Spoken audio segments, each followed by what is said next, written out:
pandemiyle mücadele kapsamında farkındalığı artırmak için 100. yıl üniversitemiz öğrencileri bugün inşallah çarşıda hem elindeki dübüzlerle hem de hazırladıkları broşürlerle farkındalık artırmaya yönelik bir çalışma yapacaklar. Biz bunun için kendilerine teşekkür ediyoruz. Geçmişimiz olan büyüklerimiz, geleceğimiz olan çocuklarımızı bu salgından koruyabilmek için hep birlikte el ele vermeliyiz. Pandemi tedbirleri kapsamında alınan kurallara hep birlikte uymalıyız. Vatandaşlarımızı bu kurallara uymaya davet etmeliyiz. Bu güzel etkinlik için 100. yıl üniversitemizin gençlerine canı gönülden teşekkür ediyorum. İnşallah hep birlikte bu pandemiyle mücadelede başaracağız. Bugüne kadar Van halkı büyük ölçüde bu tedbirlere uydu. Esnafımız büyük ölçüde bu tedbirlere uydu.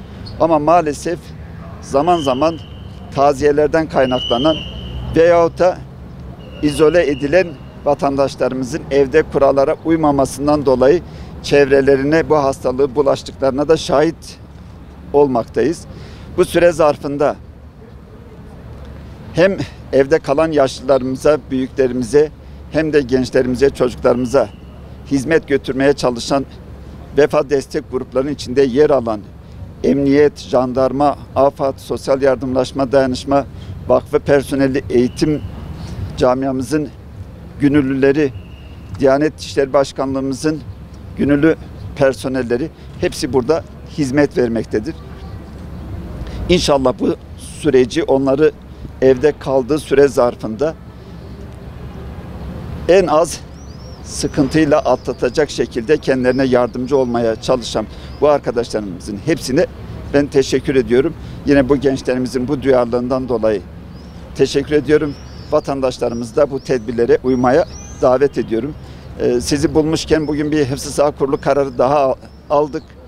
Bayram öncesi Van'ın caddelerinde, sokaklarında, kaldırımlarında bayram şekeri dahil her türlü ürünün açıktan satışı yasaklanmıştır. Vatandaşlarımızın buna dikkat etmesi, bu tür satışların sadece yapılabileceği yer semt pazarlarıdır. Semt pazarlarında sebze meyve dışında, gıda ve temizlik malzemesi dışında diğer ürünler de artık satılabiliyor. Ve bu tür satışların sadece semt pazarlarında yapılması, pazarlardaki kurallara da hem esnafımızın hem vatandaşımızın da mutlaka uyması gerekiyor. İnşallah bayramla birlikte daha normal bir hayata inşallah hep birlikte döneceğiz. Bunu hep birlikte başaracağız. Biz başlayalım arkadaşlar.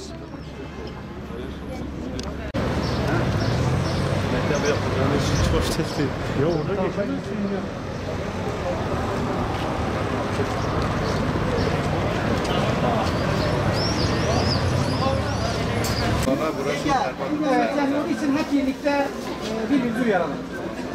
Ama şey var. Eyvallah, teşekkür ederiz. Teşekkür ederiz. Hiçbir zaman ya siz de yolcular da dikkat edersek bir an önce bu salgından kurtulacağız. Peki, teşekkür ederiz. Buyurun.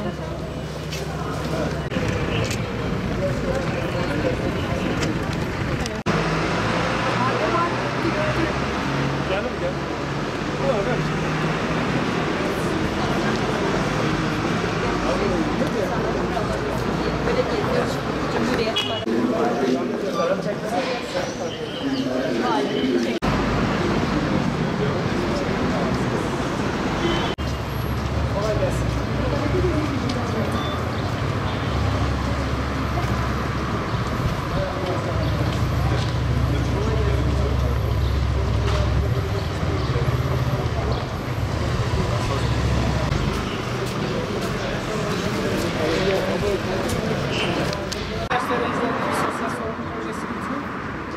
Sosyal mesafeye dikkat edelim.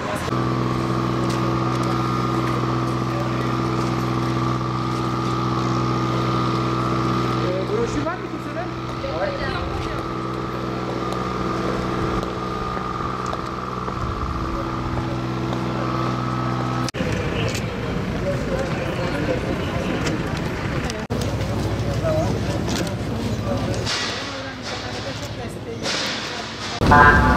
Buyurun hocam. Evet, Covid-19 bütün dünyayı etkilediği gibi aslında ülkemizi ve şehrimizi de etkiledi. Bununla mücadele sadece kamu gücüyle olabilecek bir durum değil. Şehrin bütün dinamiklerinin aslında bu süreçte yer alması gerekiyor bu salgınla mücadelede. Üniversite öğrencilerimiz, üniversite konseyi Van şehir merkezinde son dönemde artan vakalar karşısında halkın bilinç düzeyini canlı tutmak amacıyla dövizler hazırladılar. Şehir merkezinde, ara sokaklarda insanlara bu dövizlerle mesajlar vermeye başladılar. Aynı zamanda broşürler dağıtarak dediğim gibi bu salgına karşı birlikte mücadele etme noktasında hem bir bilinç geliştirmek hem de bunu canlı tutmak anlamında böyle bir çalışmaya imza attılar. Gençlerimiz bunu belli aralıklarla şehir merkezinde yapmaya çalışacaklar. Desteklerinden dolayı Van valimize, üniversite rektörümüze ve emeği geçen herkese çok teşekkür ediyorum. Hocam. Evet, genel olarak şöyle söyleyebiliriz. Aslında arka sokaklara gittiğimizde Van şehir merkezinde bu sosyal mesafeye çok uyulmadığını söyleyebiliriz. Çok yoğun insan kalabalıkları var. Dolayısıyla bu çalışmanın ne kadar yerinde olduğunu ortaya koyuyor. Bunu sürekli canlı tutmak gerekiyor. Onları sürekli bu salgının çok tehlikeli olduğu noktasında uyarmak gerekiyor. Bizler Van 100. Yıl Üniversitesi Öğrenci Konseyi öğrencileri olarak, öğrenci konseyinin öğrencileri olarak böyle bir sosyal sorumluluk projesini gerçekleştirmiş bulunmaktayız. Vanlı hemşehrilerimizin sağlığı için böyle bir projeyi arkadaşlarımızla birlikte düşündük. Şehrimizin ve ülkemizin Covid-19 mücadelesiyle alakalı bizler de bir şeyler yapmalıyız dedik. Ve arkadaşlarımıza sosyal medya içerisinde, sosyal medyada gördüğümüz görüntü bizleri çok üzdü. Vanlı hemşehrilerimiz, abilerimiz, ablalarımızın kurallara uymadıklarını gördük ve bizler de bir şeyler yapmamız gerektiğini düşündük. Böyle bir projeyi gerçekleştirmeyi düşündük ve Sayın Valimiz, Rektör Hocamız sağ olsunlar, onlara çok teşekkür ediyoruz. Bizleri desteklerini hiçbir zaman esirgemediler. Böyle bir projeyi gerçekleştirmemize vesile oldular ve Suat Hocama çok teşekkür ediyorum öncülük ettiği için. Projemiz umarım halkımız, Vanlı hemşehrilerimiz için farkındalık oluşmuştur. Umarım kurallara uyma noktasında onlar için bir farkındalık oluşturmuştur diye düşünüyorum. İnşallah bu süreci en kısa sürede atlatmış oluruz. Ölülerimizden Allah'tan rahmet diliyorum ve hastalarımıza da acil şifalar diliyoruz.